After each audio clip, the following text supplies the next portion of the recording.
Happy Thursday, the 21st of September, 2023. Meditation develops full human beings. And I'm reading from Wherever You Go, There You Are by Jon Kabat-Zinn. I'm told that in Pali, the original language of the Buddha, there is no one word corresponding to our word meditation. Even though meditation might be said to have evolved to an extraordinary degree in ancient Indian culture. One word that is frequently used is bhavana. Bhavana translates as development through mental training. To me, this strikes the mark. Meditation really is about human development. It is a natural extension of cutting teeth, growing an adult-sized body, working and making things happen in the world, raising a family, going into debt of one kind or another, even if only to yourself through bargains that may imprison the soul, and realizing that you too will grow old and die. At some time or another, you are practically forced to sit down and contemplate your life and question who you are and where the meaning lies in the journey of life, your life. The old fairy tales, we are told by the modern interpreters, Bruno Bettelheim, Robert Bly, Joseph Campbell, and Clarissa Pinkola Estes, are ancient maps offering their own guidance for the development of full human beings. The wisdom of these tales comes down to our day from a time before writing, having been told in twilight and darkness around fires for thousands of years. While they are entertaining and engaging stories in their own right, they are so in large part because they're emblematical of the dramas we encounter as we seek wholeness, happiness, and peace. The kings and queens, princes and princesses, dwarves and witches are not merely personages out there.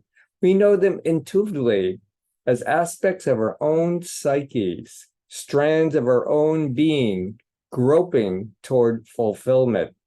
We house the ogre and the witch, and they have to be faced and honored, or they will consume us or eat us up. Fairy tales are ancient guidance containing a wisdom distilled through millennia of telling. For our instinctual survival, growth, and integration in the face of inner and outer demons and dragons, dark woods and wastelands. These stories remind us that it is worth seeking the altar when our own fragmented. These stories remind us that it is worth seeking the altar when our own fragmented and isolated being strands can find each other and marry, bringing new levels of harmony and understanding to our lives, to the point where we might actually live happily ever after, which really means in the timeless here and now. These stories are wise, ancient, surprisingly sophisticated blueprint for our full development as human beings. Our recurrent theme in the fairy stories is that of a young child, usually a prince or a princess, who loses his or her golden ball. Whether we ourselves are male or female, old or young, we each contain both prince and princess among countless other figures. And there was a time we each radiated with the golden innocence and infinite promise carried by youth. And we still carry that golden radiance, or can recover it if we take not to let our development arrest.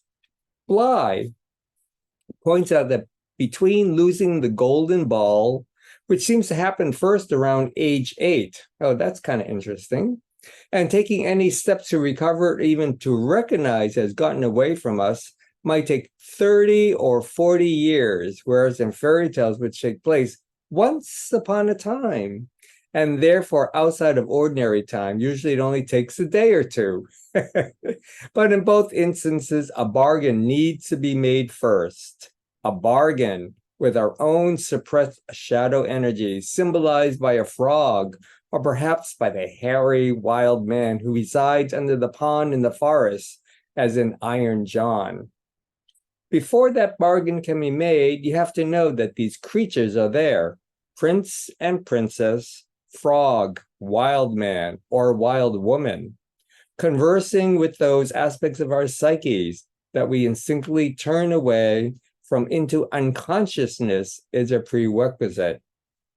And that may be plenty scary, because the feeling state that arises is the one that comes when we go down into the dark, unknown, mysterious places.